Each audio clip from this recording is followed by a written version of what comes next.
You're listening to the Footballogists with Kevin Gillikin and the Skipper Dude, covering the basics of sports betting. You got an extra 2.5 points, so you won the bet 30.5 to 30. That's how point spreads work. In-depth analysis of every NFL spread. So Vegas is giving Baltimore with the win and 4 points to do so. Now, I think that's a crazy bet. Baltimore is a really good team. Miami is a terrible team. 4 points is not nearly enough. Baltimore should win by at least 1 touchdown. Easy. Bank it. Bet it. Plus yearly and daily fantasy football. Will he be the top fantasy quarterback for a year? No, but Jimmy Garoppolo is going to have a fantastic week 1. He's got all the people around him, and he's playing against a terrible Tampa Bay Buccaneers defense. All with a focus on the human element. We're talking about another Belichick disciple in his first year after almost zero experience as a coordinator in the NFL, and he has to somehow manage this quarterback situation with Josh Rosen and Ryan Fitzpatrick. Add that to Rosen's bad attitude and anything else going on in the Miami locker room, and it's just aiming for disaster for the season, for fantasy, for everything for the Miami Dolphins in 2019. Please gamble responsibly. Hey everyone, thanks for listening to the Footballogists. On today's show, we'll talk about all things AFC East. Can Brady and Belichick continue their dominance in the division and beat the line of 11.5 wins set by Bovada? Or can the new-look Jets with Le'Veon Bell or the upstart Buffalo Bills finally claim the AFC East? We'll wrap up the show with some fantasy.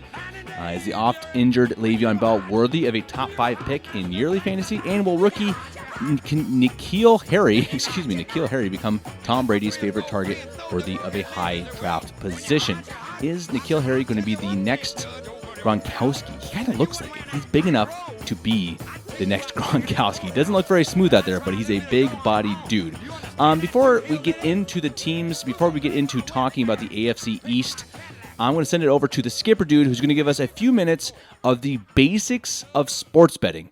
The basics of how we go about understanding what you're reading, either if you're in Vegas or if you're online betting on one of the many, many websites that are available both in the U.S. and around the world. So, Skipper Dude, up next.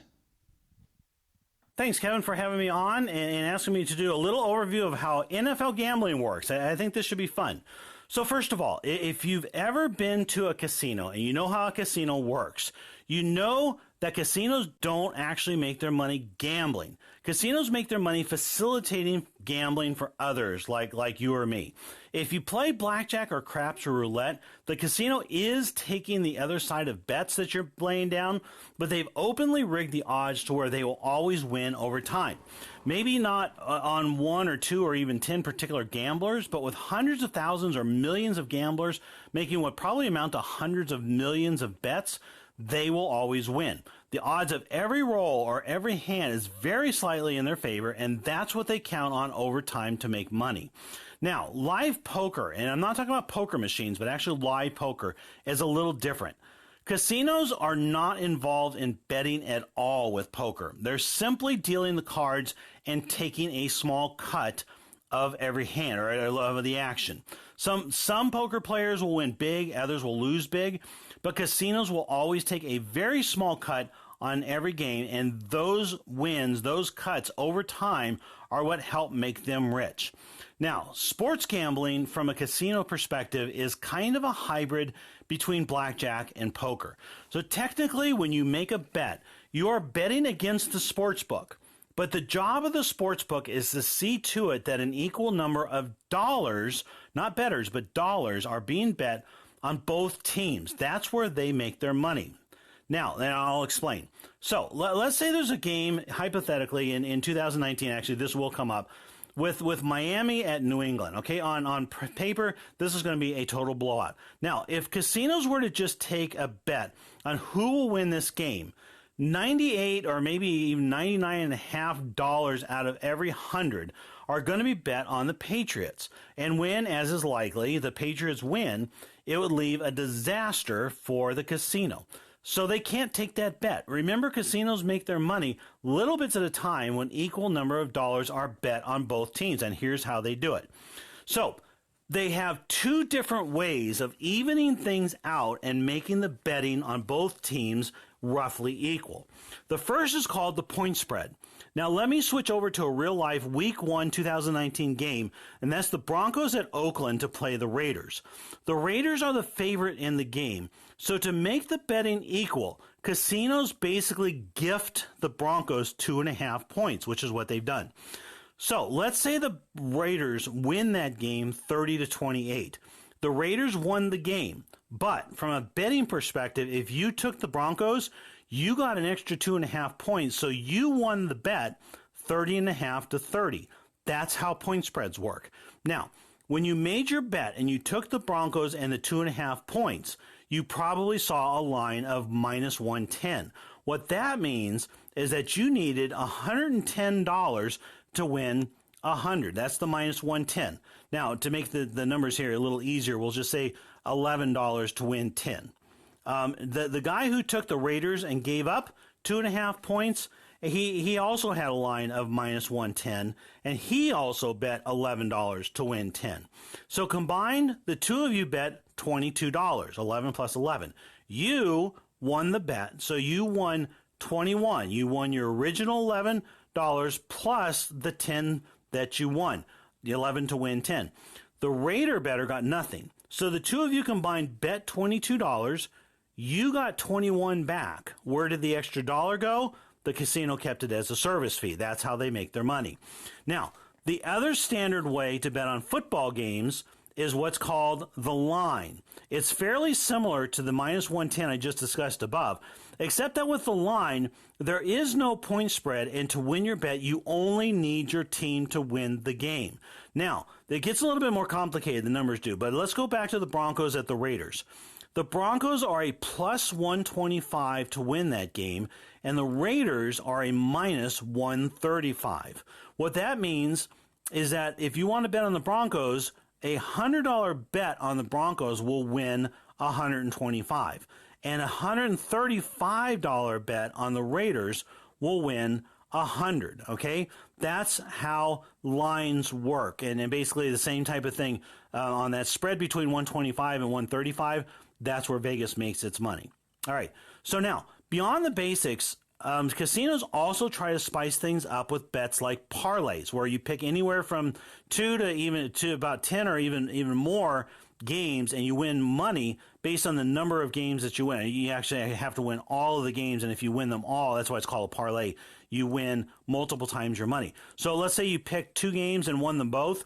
You'll win 2 times 2, or about 4 times your money, less the casino take. If you picked 5 games and won, you'll win 2 to the 5th power. You'll win 2 times 2 times 2 times 2 times 2, or 32 times your money. In real life, it's usually closer to about 30 times your money because, the casino is going to get its take. But you get the idea. So finally, I want to make a quick admonishment if you're considering betting on NFL games. I spent 2 NFL seasons in Las Vegas trying to win money betting football in addition to my regular job. And it is a whole lot tougher than you think. On paper, you actually only need to win 52.5% of the time. That's the calculation I did a while back in order to make money, but it's so much tougher to do that, it's hard to even imagine.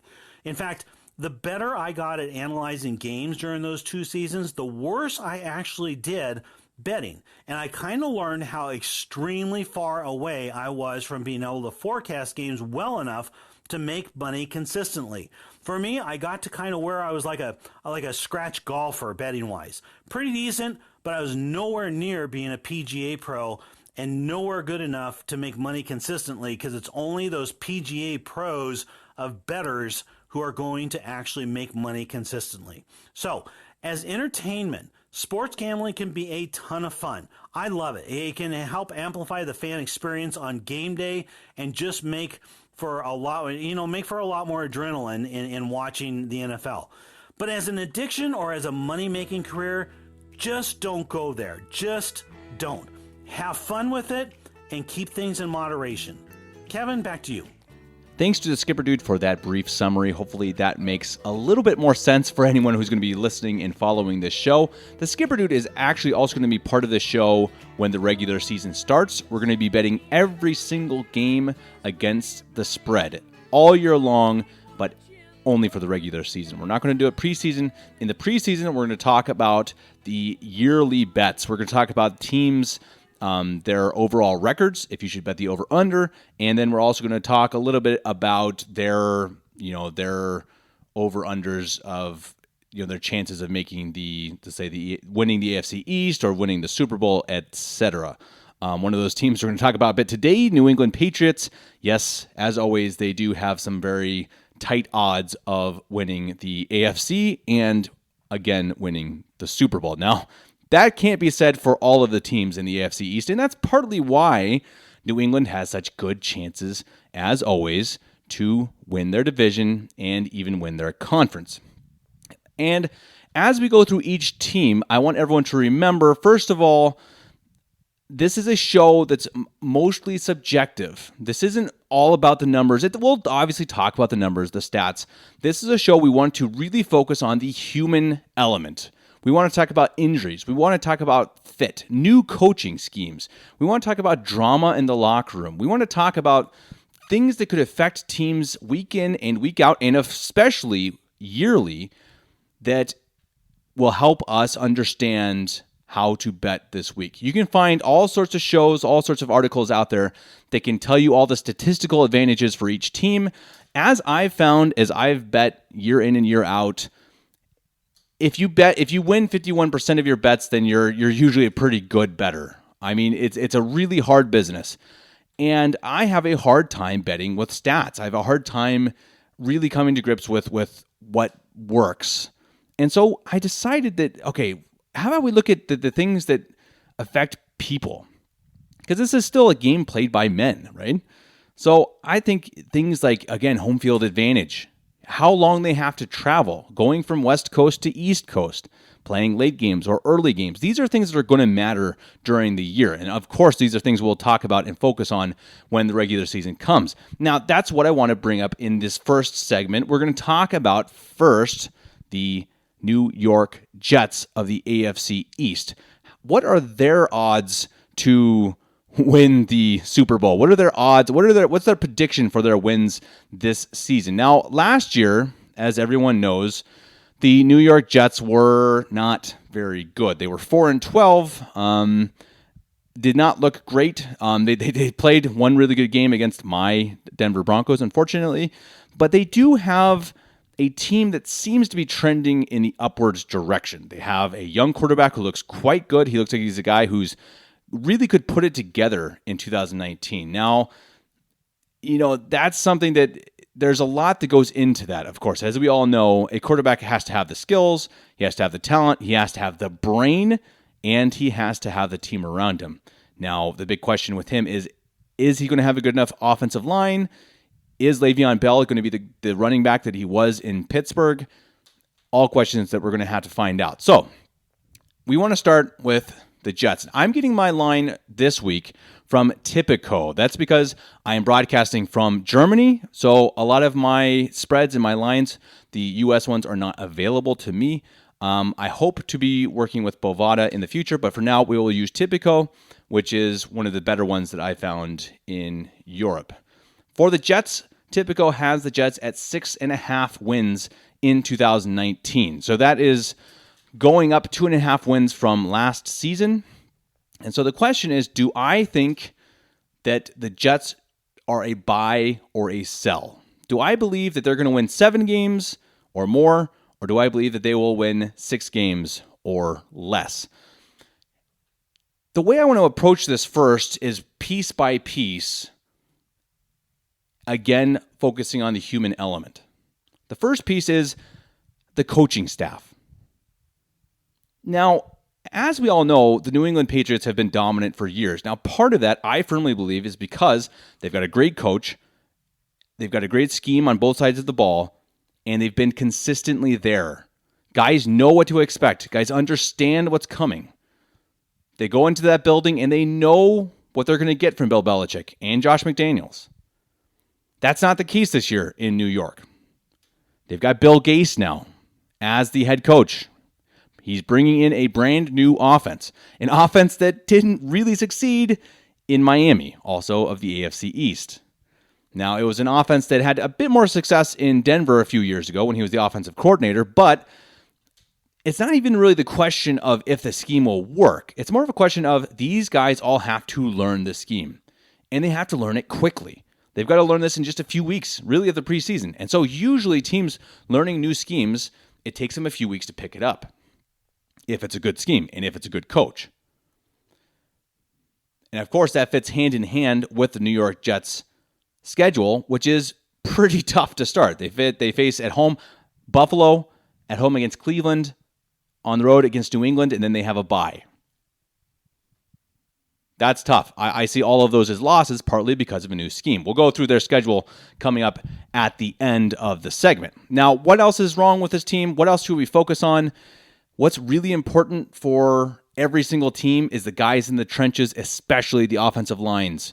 There are so few good offensive lines in the National Football League these days that it's becoming an epidemic. Truly, there just aren't enough big men out there who can keep up with the edge rushers and the inside defensive tackles of today's NFL.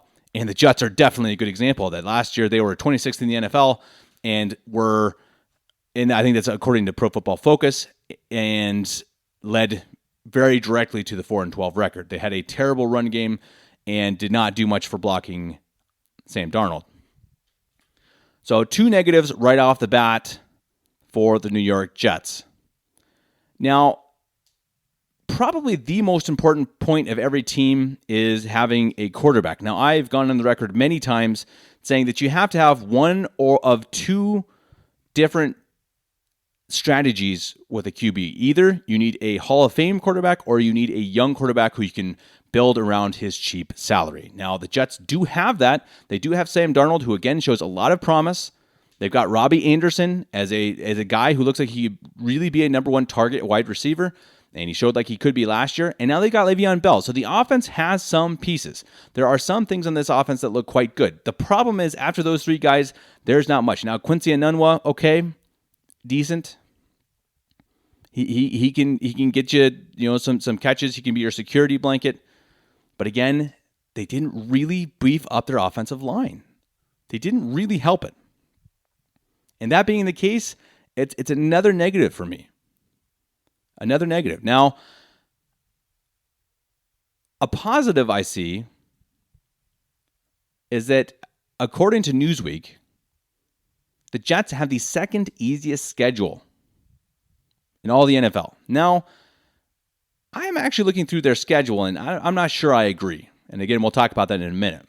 But according to Newsweek, they have the second easiest schedule. Now, immediately, that's a pro, of course. I'll see if you all agree with that prediction.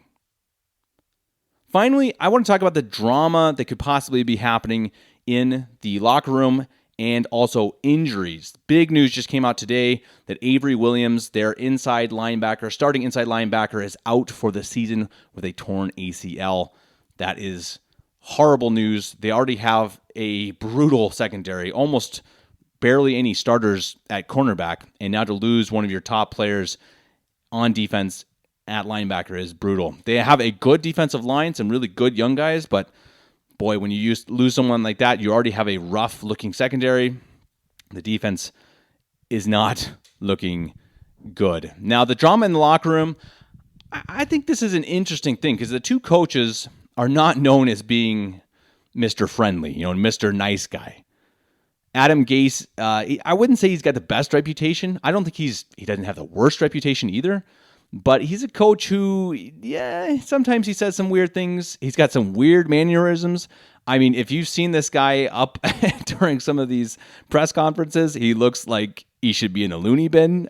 That's just the straight truth. Apparently, he smells, he sniffs smelling salts every morning. I mean, that's weird. That's pretty nuts. Now, I can't really knock it because I've never tried it. So maybe one of these days I need to get some smelling salts and kick back a few and see if it wakes me up in the morning. It might be a good thing. Some days I'm really needing something. Maybe I just need some smelling salts.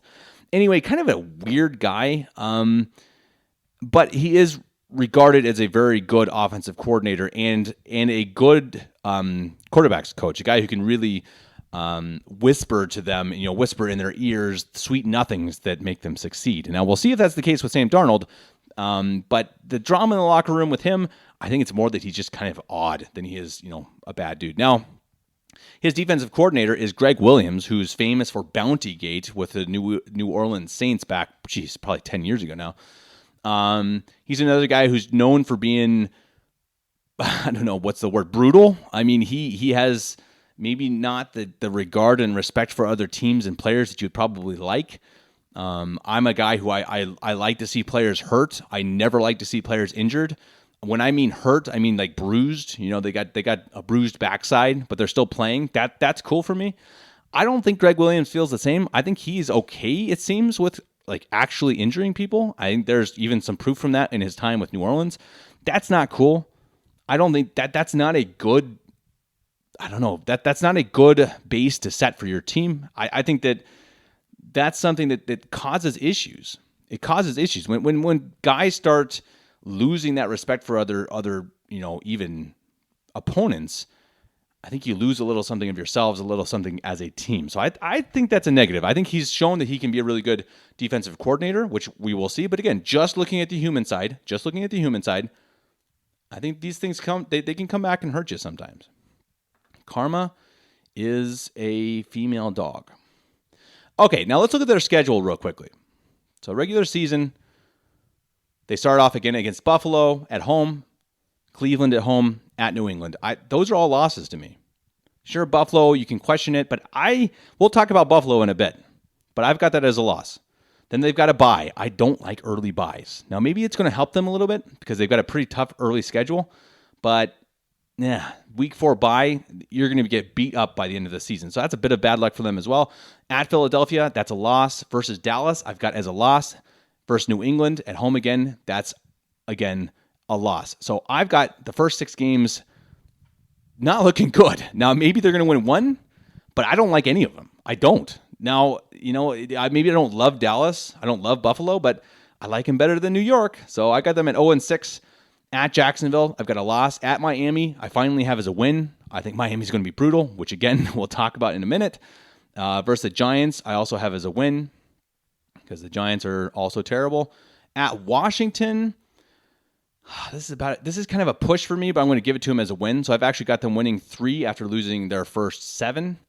Versus Oakland, I've got as a loss. At Cincinnati, win. Miami, win. Baltimore, Pittsburgh, Buffalo, loss. So, sorry I'm going so fast, but if you follow, eventually that ends up with the Jets at 6 wins on the season. So the Jets I've got at 6-10. Now, I think things could go better for them, but I think things absolutely could go worse. I think they could lose at Miami even. They could lose at Washington. Again, this is a team that they've got some pieces, but they're not there yet. They're not. And they've got a second-year quarterback who's learning a new scheme, a new system. Maybe he looks great in preseason. He's probably not going to look great in the regular season. Now, I'm not saying to panic. Don't give up on the Jets. That's not what this is about. This is about their overall record in 2019, and I don't love it. 6.5, I think is too high. I would totally pick the under. I wouldn't hesitate in the least to pick them to win less than 6.5 games. I think 6 is fair, and they absolutely could win less. Now, I also have them at 8-1 odds for winning the AFC East, which they're actually above the Buffalo Bills, which I think is interesting. And 8-1, no, not in a million years. The Jets, I can't even imagine it. Now, if they somehow remained perfectly healthy even after losing Avery Williams, and everything went right, maybe they'll have a chance to win 8-9 games. That they're not going to win the AFC East. So Jets fans, the future looks bright. The present, not so much. So again, AFC East, New York Jets, I have as a sell. Pick the under of the 6.5, and you will be quite happy. Okay, up next, we're going to talk about the Buffalo Bills and what we think about their prediction. They're at 13-1 to win the AFC East, and they are predicted again to win 6.5 games in 2019. Buffalo Bills after this quick break.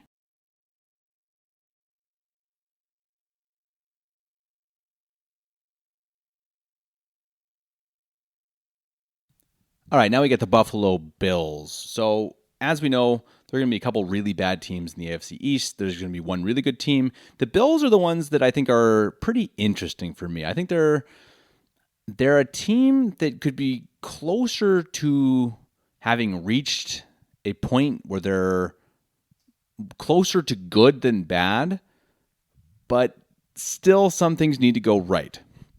So as we do with the Jets, let's talk about the human factor, things that could go right, things that could go wrong, the pros and the cons of their locker room, injuries, etc. Now let's start with their coaching staff. Now, unlike the Jets, this is a coaching staff that actually does have some tenure. They've got their head coach, Sean McDermott's been there 3 seasons, as well as their defensive coordinator, Leslie Frazier,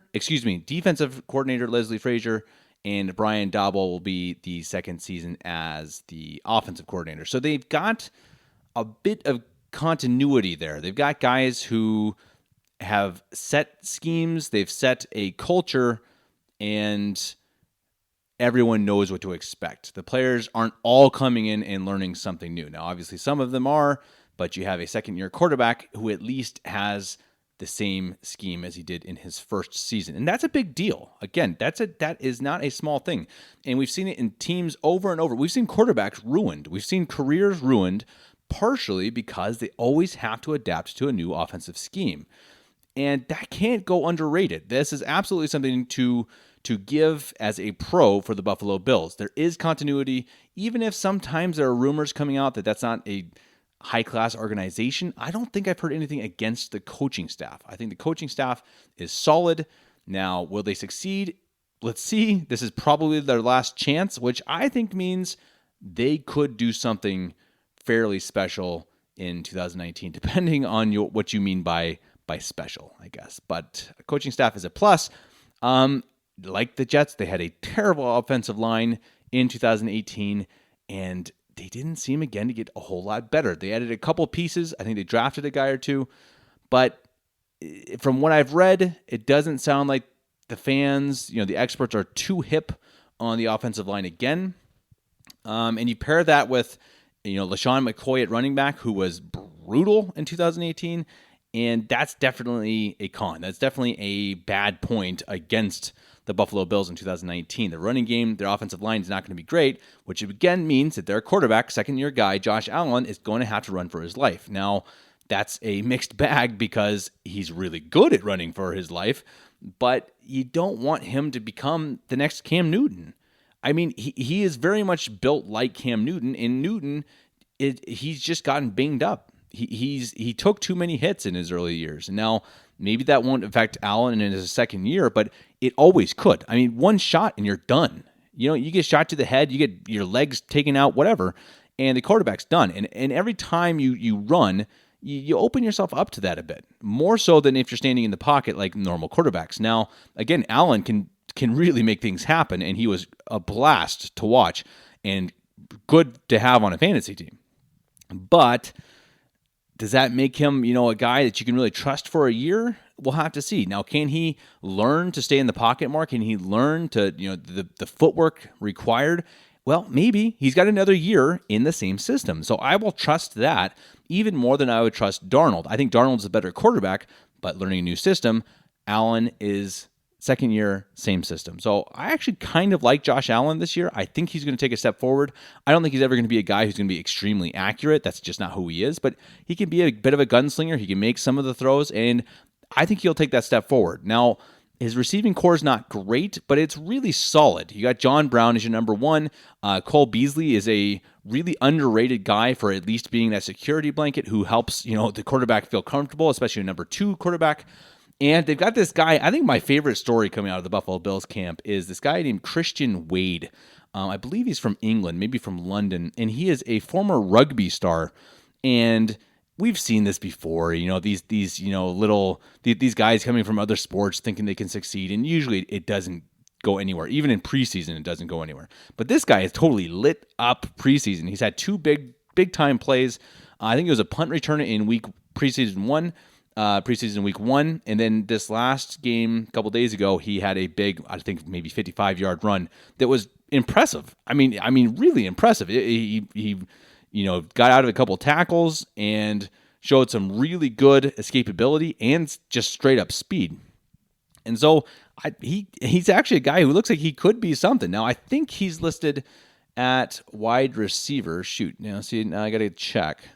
It's possible he's like a running back, scat back, but I'm pretty sure they've got him out wide. Let me look. No, he is a running back, excuse me. So he's more of like your scat back type of a guy, but, kind of like a lot of these other guys, say Philip Lindsay, for example, they are running backs, but hopefully this year for Lindsay too. I'm sorry, I'm speaking as a Broncos fan, and hopefully they use both of these guys out of the backfield to get them some space. Perhaps also running back some punt returns, kickoff returns, anything to use their escapability and their speed. So again, I'm actually not totally down on the Buffalo Bills offense. Now, I think I'm one of the rare people to say that. I think a lot of people don't like it. The line's just not good enough. The running backs aren't good enough. And it's a second-year quarterback. But I'm actually kind of buying them. I think they could surprise people. I think they're going to be this team that doesn't have really any stars, especially on offense, but they're going to grind, man. They're going to grind. And they got a head coach that I think is a grinder. They've got a kind of a nasty defense, a good secondary. They're gonna surprise some people. I really think they are. And I think they're going to be a team that's fun to watch. I can't really find any drama. I've looked for drama coming out of the Buffalo Bills camp, and I haven't found it. I mean, please tell me, call in, text in, whatever. You can find me on Twitter, by the way, at Kevy Gillikin. That's at KEVVYGILLIKIN. That's on Twitter. Tell me if I'm wrong, but I don't think they've got any really big injuries. They haven't had big time issues in the locker room. Yeah, Shady McCoy, maybe a bit of a diva sometimes, but hopefully the older he gets, the more mature he gets. And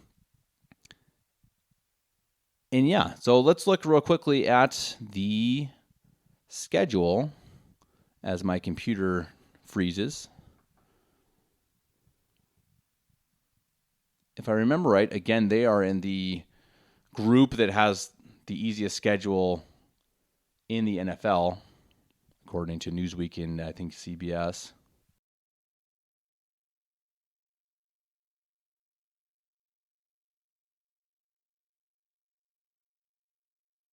And they definitely have some winnable games. And I think they're a team that is going to put a bit of fear into the New England Patriots. Now, again, it's always difficult predicting any games against New England, but New England, they just find a way to win. So they start off the season against the Jets. That I have as a win. Then they're at the Giants. I also have a win. So back-to-back wins on the road. So that's really important for the Bills. They're obviously traveling to start, but they're games that are close to home. So they're not a big-time, guys getting tired from 4 hours on the plane and waking up early type of a trip. They're playing at New York and then at New York. So this is obviously even in the same state, so it's practically 2 home games. So that's a pretty big advantage, and you're also playing against 2 teams that just aren't very good. And I think Buffalo is going to come out of the gate hot. They've got a good, solid coaching staff, good schemes, and I think they're going to come out hot. They play next at home against Cincinnati. That's a win. Cincinnati's terrible. Then they play versus New England. Now, this is a tough one. I'm kind of at a push for this, but I'm going to give it to New England because, they're New England. So I'll have them at 3-1 there. At Tennessee, I've got it as a win. At home against Miami, that's a win. Philadelphia, loss. Washington, win. Cleveland, loss. Miami, win. Denver, again, is a push. It's at home against Denver. I think since Buffalo is at home, Denver's got to travel. I think Denver's going to be a bit struggling by that point. I got that also as a win. Dallas, a loss. Baltimore, loss. Pittsburgh, loss. New England, Yeah, I'll say a loss, and then the New York Jets is a win. Now, I think they could win one of those New England games, and so I've got them at either 8-8 or 9-7. And Tipico has the Bills at 6.5 wins. So I think the Bills are one of my favorite teams coming out of the gates for picking the over for the win total. 6.5 is just not enough for the Bills. I really think this is a team that's going to take that step. They're not going to be great. They're not going to be fantastic. They're not going to blow anyone's doors off. They're going to be the least sexy team probably in football. But you know what? They're going to find ways to win. They're going to find ways to grind things out. They're going to have tough defense. They're going to have a quarterback who's going to take that next step. They've got everything that's going to make it work to be a really hard team to beat. It's also hard to play in Buffalo. They've got a good fan base. It's freezing cold up there, and they've got an easy schedule.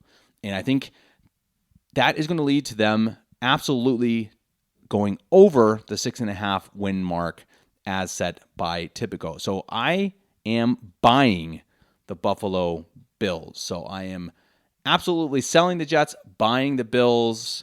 Up next, we will talk about the dregs of the AFC East, the dregs, the bottom of the barrel of the entire NFL. That would be your one and only Miami Dolphins. Up next after this very quick break.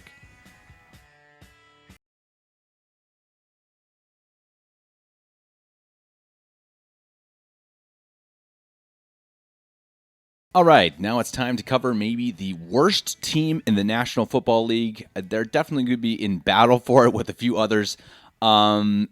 There's not a whole lot good to talk about with the Miami Dolphins. Now, the only thing I think that they have going for them is that they're going to be so bad they'll probably get one of the top 2 or 3 picks in the 2020 draft. And there are some, at least should be, some very good quarterbacks coming out with Tua, Fromm, Herbert, etc. So it really opens the question for what on earth are they doing?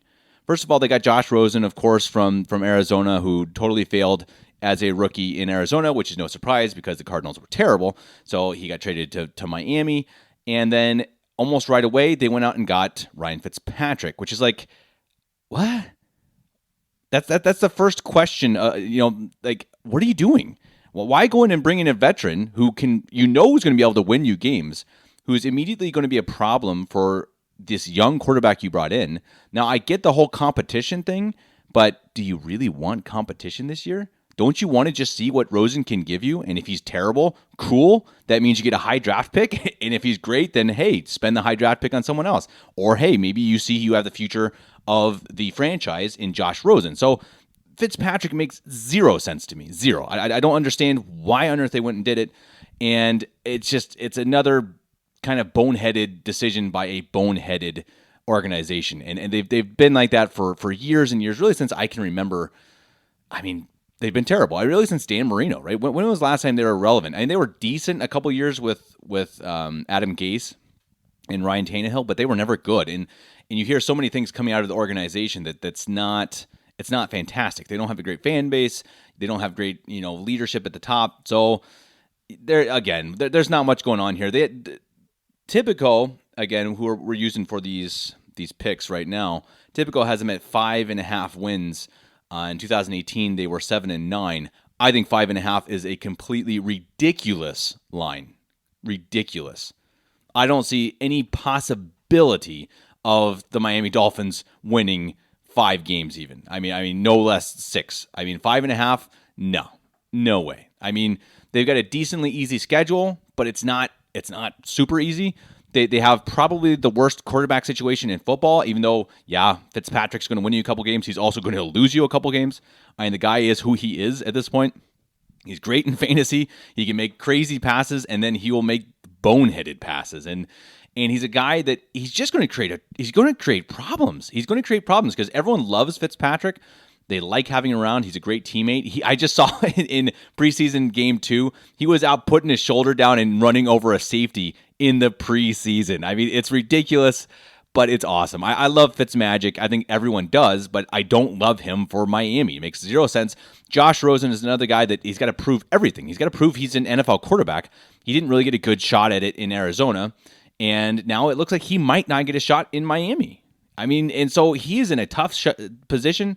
And, we'll talk about his character a little bit at the end. So first of all, the coaching staff, it is a brand new scheme, brand new coaching staff, and a coach who has really come from absolutely nowhere. He's also a Bill Belichick disciple, and we all know how they tend to fare in the NFL. Not good. The record for the Bill Belichick coaches that go out on their own, I don't have it in front of me, but I can tell you it is definitely under 500.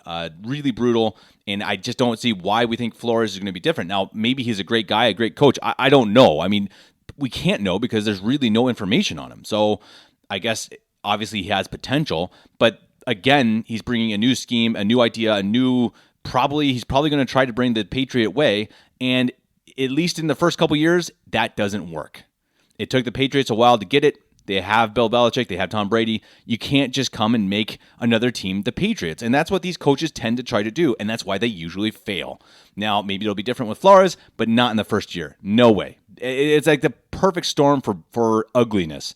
New coach, new quarterbacks, bad. And that just adds to the fact that the Pro Football Focus has the Dolphins having the worst O-line in the NFL in 2019. Now, again, we'll have to see how they play actually on the field, but on paper, they are going to be really, really bad. So put in Josh Rosen again with a bad offensive line, or Fitzpatrick, and you're in for a lot of trouble. Now, I know the ESPN, they ranked the quarterbacks, and they had the Denver Broncos at number 32. I think that Miami was either 30 or 31, and I think that is a disservice to the Denver Broncos. I think that this is the worst quarterback room. I'm not a Josh Rosen fan. Ryan Fitzpatrick, again, yeah, I like him. He's going to win some games, but that's the worst case scenario. That's the worst case scenario for the Miami Dolphins. Why on earth do you want to win 4 or 5 games? You don't have a good team. You don't have good talent. You have a new coach. You're in a total rebuild. You have to be in a total rebuild. I mean, their number one target is Kenny Stills. I mean, that's not great. Kenyon Drake, okay, solid running back, but is he going to be good behind that offensive line? Not likely. So there's not much talent on either side of the ball. You've got to rebuild. You've got to get some top draft picks, and you've probably got to get a young quarterback who you can build around. Now, again, maybe that's Josh Rosen. So you have to give Josh Rosen a chance. And I just read right now on CBS that Fitzpatrick is predicted, or he is set to be the starting quarterback in Game 3 of the preseason. And as we all know, that's pretty much the dress rehearsal for the regular season, which means they're going into the regular season having Fitzpatrick as your number one. I think we can read into that. That's just really the truth. And so Fitzpatrick's going to go in to compete, I guess, to try to win with this team. I mean, it baffles me. It baffles me. I think it's a weird decision. It was weird to bring him in the first place. Everything is going against Miami. Everything. Talent, drama in the locker room. I think Josh Rosen, he always comes off as a bit of a turd. I don't know the guy personally. That's just what you read reports. There's a report right here on CBS that says, Josh Rosen needs to work on his body language. That's just who he is. He's a guy he seems to be kind of this uppity, snobbish, almost Aaron Rodgers type of a guy. But you know what? Aaron Rodgers has earned it. Aaron Rodgers has a Super Bowl ring. Aaron Rodgers is one of the most talented quarterbacks of all time. Josh Rosen, he hasn't done crap. So, I mean, he hasn't earned the right to be a bit of a stuck-up jerk. So, I mean, it's just another problem. You put this guy in there with a veteran guy like Fitzpatrick, who everyone loves, who's just this genial guy, with a rookie head coach, and it's disaster waiting to happen. I mean, Rosen's not going to be happy if he doesn't start. He's probably going to pout. I mean, I would too. I mean, I was picked, in the first round in Arizona and then traded to a team that immediately doesn't start me again. Yeah, I'm going to be down. Now, yeah, heck, you got to win your way through the league. But if I'm Josh Rosen, I'm not feeling good. As I'm not starting the season for Miami. Are you kidding me? Ryan Fitzpatrick is starting ahead of me? That's brutal. So obviously Miami must be looking for the future, and Josh Rosen's not the future, which means why did they trade for him? It just doesn't make any sense. The entire team makes zero sense. And then put them in with a pretty tough schedule and having to play the Patriots twice. Again, Typical has them at 5.5 wins. No way. No freaking way. No way. They open up at home against Baltimore and at home against New England. Loss. Dallas, loss. At home against the Chargers, loss. First Washington, loss. I mean, Washington's not good, but they're better than Miami. At Buffalo, loss. At Pittsburgh, loss. Versus New York Jets, loss. Indianapolis, loss. Buffalo, loss. Cleveland, loss. Philadelphia, loss. Jets and Giants, Cincinnati. That's at the end of the season, they've got a couple games in a row that I think they could win, 1 or 2. The Giants are terrible. Cincinnati's terrible. I think those 3 teams, really, the Miami, New York Giants, and the Cincinnati Bengals are going to be fighting for the bottom spot. They're going to be fighting for one of these 3 quarterbacks in the 2020 draft. And then finally they wrap it up at New England. So I've got them with 2 wins. I mean, 3 max. 3 max. This team is just, there's so little talent. There's such a disaster everywhere with the team. A rookie head coach who, heck, maybe he'll turn out to be the greatest of all time. We don't know. But rookie head coaches typically don't succeed all that much, especially when you don't have any talent and you have Ryan Fitzpatrick as your week 1 starting quarterback. So, yeah, they're going to be terrible. Miami, I would take the under every day of the week and twice on Sunday. This is one of my top bets right now that I've seen on Tipico. The Dolphins, 5.5 wins, no way. Totally bet the under. I think this is an absolute lock. If you're looking at season bets, you're a lock for the 2019-2020 season. Bet the under on the Dolphins. You can bet the under on everything with the Dolphins. Probably points scored, points given up, and definitely wins. 5.5 wins, no way. I don't know what Vegas is seeing in here. I don't know what Tipico, all these other people are. I don't know what they think the Dolphins are going to do, how they're going to win even 5 games. No, not going to happen. Totally bet the under. I'm absolutely 100% selling the Dolphins. And yeah, that's about it. So I will end the show. Actually, no, I will end this segment, I should say. It's going to be a bit of a longer show.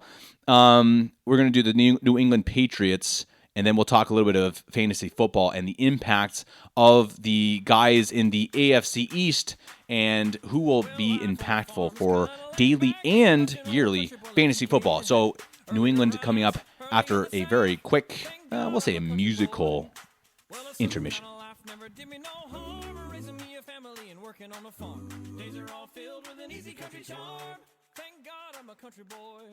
Last but not least, we have the New England Patriots in the AFC East. Obviously, the cream of the crop, and not just in the AFC East, really in the AFC and the NFL, as we all know. They just always go to the Super Bowls, and they typically win the Super Bowls. And every year I come in and I say, this is it for Tom Brady. He's going to hit a wall. He's going to hit a wall. And I think this year it obviously could happen. The guy's 42. They didn't sign him to a long-term contract. He just sold his mansion. I think the writing is on the wall that it's definitely possible that Tom Brady is going to hit the wall and it's going to be his last year. But you know what? I'm not betting against him. Until they fail, I'm going to bet on them. And they do it every year. I mean, last year they were the top 5 offenses, top 7 defenses in scoring. I mean, there's just solid all the way around. They got a decent passing game, good running game, good defense, great coaching, great kicker. I mean, they just have everything you could possibly need to succeed. Now, last year they went 11-5, so Tipico has them at 11.5 wins. I think that's a solid line, and it's a bit of a hard thing to call. Because obviously 12 wins is quite a lot. But let's look through this and we'll decide if we're going to buy or sell the Patriots. We know they're going to win the division unless something crazy happens. I think Buffalo could put a scare into them, but I still think, Buffalo is not ready to compete yet. It's going to be soon, I think, that the Jets and Buffalo are going to be up there, ready to at least, bloody the Patriots a bit, but it's not going to be this year. I mean, again, Belichick and McDaniels, they're really the two best coaches around. I mean, the best combination in terms of head coach and offensive coordinator, and I don't think it's all that close. I mean, you can maybe say Andy Reid in Kansas City as one of the top coaches and also offensive coordinators, but he's number 2. I mean, New England's number 1, and it's really no question. Now, Belichick's also going to serve at least most of the time as the defensive coordinator, as far as I've seen. That'll be the first time he's done that since 2010. So I think that could be a bit of an interesting thing to watch to see if that takes away a bit from his I don't know, overall coaching ability with the team, but I doubt it. This is Bill Belichick. I don't think he's going to struggle at all. Let's see what else. The O-line, Pro Football Focus has them as the number 6 O-line, almost in the top 5. They just continue to find gems in the draft, even in free agency. They're going to be solid. I don't think they're going to be great on the O-line, but they're going to be solid enough. Of course, you've got Tom Brady, one of the greatest of all time, without any doubt, and a guy who he continues to find a way to win. And that's so important in football. Talk about the human factor, the human element in football. Part of it is just guys who know how to win. And Tom Brady is the perfect example of that. Perfect example. Now, I mean, he obviously was a 6th-round pick. He's not the most talented guy. He's not the most athletic guy. Of course, he runs like a 6-second 40 or something, which is unbelievably slow. But he finds a way to win. He's smart. He understands the team. He understands the offense. And part of that is because they have continuity. We talk about that over and over here, that he understands perfectly the scheme. He can be your second coach out there, your second offensive coordinator. He knows exactly what's happening before the snap, during the play, and after. And he has a perfect grasp of it. And that really matters. And you put a talented guy and a really, really smart quarterback in with that continuity and a great offensive scheme, and everyone else is in trouble. And they have some talented guys now. Yeah, they lost Gronkowski, but he was kind of slowing down last year too. They've got this rookie, N'Keal Harry, who I think he looks kind of slow and kind of lumbering, but a huge body out there. He's almost like a wide receiver replacement of Gronkowski. I think they're going to probably line him up in the slot sometimes because that's what they do. They want to make mismatches, and you're going to see that now that Josh Gordon is back from suspension. He's going to be your number one guy. They've got Demaryius Thomas. They've got N'Keal Harry. They've got Benjamin Watson at tight end, who I think is also maybe 40. I love Benjamin Watson as a guy, and he's been around forever. He's like a grandfather in the NFL. But I don't love their tight end situation. If he's your number one, he's just a little bit too old. But again, I think they're going to get, they've got so many, talented guys. Obviously, Edelman coming out of the slot. The running back, Sony Michel, is talented. He showed a lot last year. They've just got all the pieces in their defense. They lost a couple guys. They lost even, I think, Trent Brown on the offensive line. And Trey Flowers, I believe, was the defensive end they lost in free agency. But they always get guys who are winners. They get guys who have good motors. They have guys who want to win, guys who are professional, and that's the Patriots way. It's the Patriots way, and we can love it or hate it, and I know everyone else in the AFC East hates it, but it's just the truth. And so until we see them fail, we have to bet on them. You have to. I mean, we have no choice. You have to say that the Patriots are the team to beat, at least in the AFC East, and they're one of the teams to beat in the AFC and in the NFL. Now, maybe this is the year that comes crashing down, but until I see it, I'm going to bet on them. I'm buying the Patriots. I'm buying them to win 12 games at least, partly because they have the second easiest schedule in the entire NFL, which just seems drives me crazy a little bit. But, it's still the fact. So really, there's only a couple games in their schedule that could be kind of question marks. They play at home against Pittsburgh to open the season. They play at Baltimore on November 3rd. I think Baltimore's going to be an interesting team. They're going to be a bit of a tough win this year. Kind of a strange running, ground and pound, and a quarterback who can't really throw. At least last year he couldn't. Let's see if he improves this year.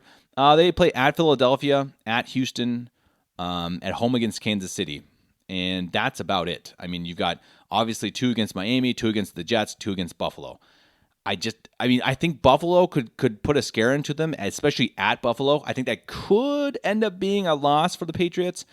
But that's it. I mean, Cleveland's going to be tough, but Cleveland's a perfect example of a game that I think that New England wins. It's at New England. It's going to be Belichick versus a rookie head coach. Sure, Cleveland might be even more talented technically than New England, but this is a game the Patriots just find a way to win. They just do it all the time. Belichick will outcoach Kitchens, and they'll bother Mayfield, etc. So I think that's probably a game they win. So maybe the game at Buffalo is a game that they could lose. That Buffalo is starting to maybe get that continuity. They've got some maybe, I guess it's in September, so you're not going to have too bad of weather. But either way, I've got New England at 12 wins, and honestly, it could be more. It really could be 13 or 14 this season. Now, that I think is a decent bet. I love the Dolphins bet, like I said in the last segment, that I love picking them under 5.5. That is a total no-brainer for me. The Patriots I like at 12 wins. Again, Typical has them at 11.5, so I would pick them to win the over, so which means they'd have to win 12 or more. I think they can absolutely do that this year, just with their coaching, with Tom Brady, and with just a good overall team, and a really bad division and a really easy schedule. So that's a fairly good bet. I think those are two good bets in the AFC East, that you have the Patriots winning at least 12 and Miami winning less than 6 for sure. That's a fantastic bet. Now, what I don't love on Tipico, and this is probably the case with a lot of the Vegas lines as well, is that they have the New England Patriots as the favorites, 8-1 to win the Super Bowl. I don't see it. Now, I'm not giving up on the Patriots. I think, like I said, they're going to win at least 12 games. But there are some really good teams in the AFC this year. And I think that finally someone's going to dethrone the Patriots in the playoffs. Now, would it shock me if New England made it to the playoffs? Made it to the Super Bowl? No. But I think they're coming to a point where their dynasty at least is going to slow down. I think it's going to slow down a bit. It's got to take a step maybe slightly back.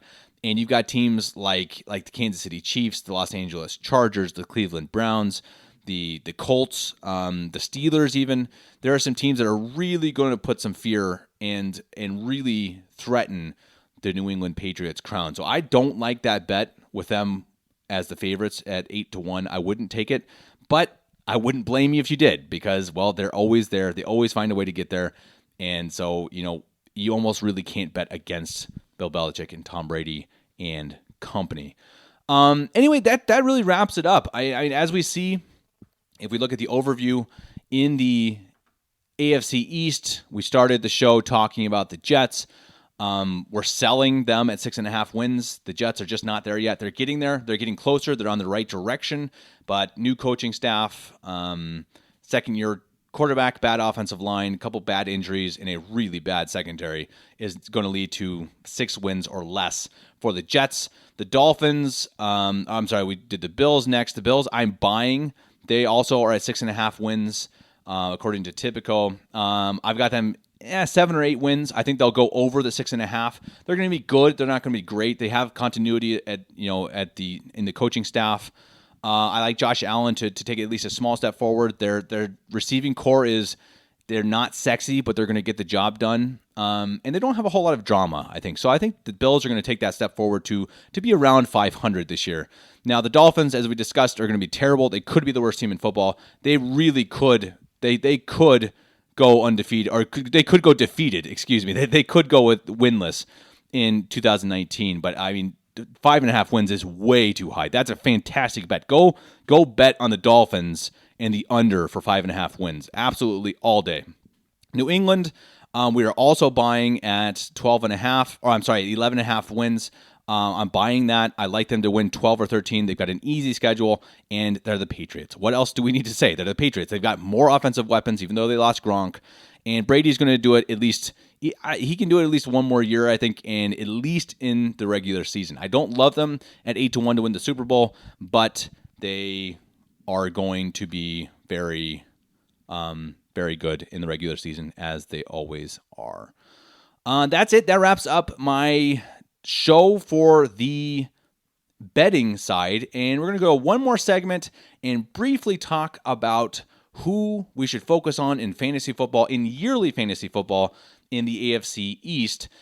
During the regular season, we're going to do more daily fantasy. We're going to talk about who I like that week and their matchups, again, focusing on the human element. Maybe it's travel, maybe it's injuries, whatever.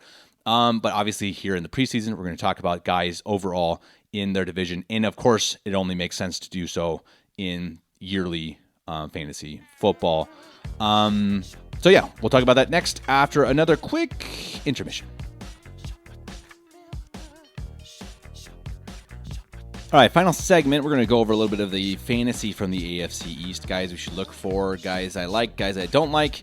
Again, during the regular season, we'll focus on daily fantasy, but right now we'll focus on yearly fantasy because I don't do the preseason daily fantasy because it's ridiculous.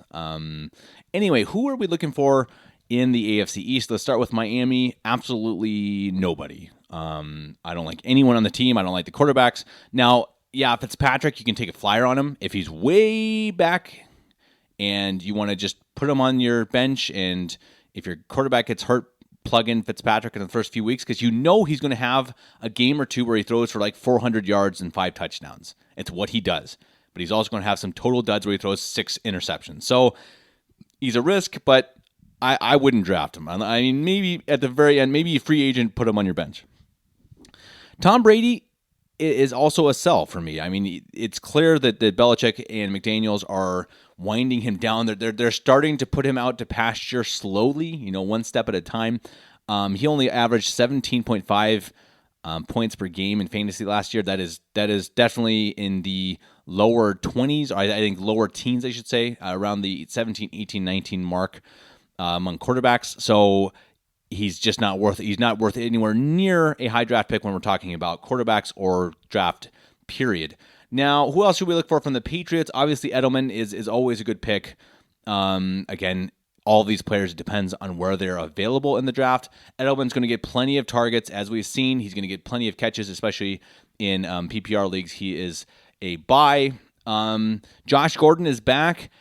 He's another one. He's like Fitzpatrick. He's a risk. He's a guy that I would not spend a high draft pick on because he's so unpredictable. You could really waste a pick, which is not worth it. There are enough good, solid receivers out there that I don't think he's really worth it high. Now, if he drops to middle rounds, somewhere where you're kind of surprised he's there, then go ahead and get him picked up, because you remember that they lost Gronkowski, who was one of the top red zone targets. So obviously those targets are going to have to go to somebody else, and Gordon is clearly one of the top guys who could benefit. Anyone else? Now, Sony Michel, I got to see more of him before I pick him anywhere high. Again, he's falling pretty far in the ADP. Also worth a risk. They're going to have a run game that's going to be their primary offense this season, but they typically have a running back by committee type of a team. Michel is going to get enough receptions, and he'll probably score a few touchdowns, so he is definitely worth a flyer. I would buy Sony Michel. Now, for the Jets, Darnold, no. I don't like Darnold this year. He was not at all a good fantasy quarterback last year, and I don't see that changing this year either. They don't have a good offensive line. They've got a new coach, new scheme, etc. Now, Darnold, I am selling. I would buy Le'Veon Bell because he's a guy they're probably going to just run as much as possible, because the rest of the team is probably going to have to try to catch up with Adam Gase's new scheme. Gase typically has some, fairly creative stuff for running backs. Bell will, I'm sure, get plenty of receptions out of the backfield, as he always did with Pittsburgh. He should be fresh. He's coming off a year where he rested, so he should look pretty good, and he is worth, I would say a top 10 pick. Now, not everyone agrees. Some people are having him out of the top 10. Some people have him in the top 6. I feel comfortable enough picking him for sure in the top 10. Again, of course, depending on who has already been taken and who is still available. But I am buying Le'Veon Bell. Robbie Anderson, I don't love. Too streaky for me. A guy who could explode. He could have a great year, but I'd have to see more before I pick him above more predictable guys, say like, I don't know, T.Y. Hilton, etc. Finally, the Buffalo Bills. They've got John Brown. They've got Cole Beasley. The receivers are nothing to sneeze at. I don't think they're going to put up a whole lot of fantasy points. I think that the ball will be spread around fairly well in Buffalo. I think, again, I like Buffalo as a team. I do not like them as a fantasy team, especially not the wide receiver core. But I do actually like Josh Allen. Now, Josh Allen last year averaged 17.3 points per game, which is just below Tom Brady. Now, do I love Josh Allen as a starting quarterback? No. I mean, in fantasy, no, I don't. Now, if he's available, he's a good backup. He's a guy who can put up points, and he can put up big points, especially when he gets running. And if he scores a couple rushing touchdowns, he's kind of like a Cam Newton, a guy who is kind of streaky, and a lot of it depends on if he's the guy taking it in the red zone, which he absolutely could. He also had, obviously, last year some big yardage plays, both with his legs and with his arm. And I think he's a guy who's going to get better in his second year with the same system and the same offensive coordinator. So I'm actually buying Josh Allen, just obviously not all that high. So the AFC East, not a whole lot going on in terms of fantasy.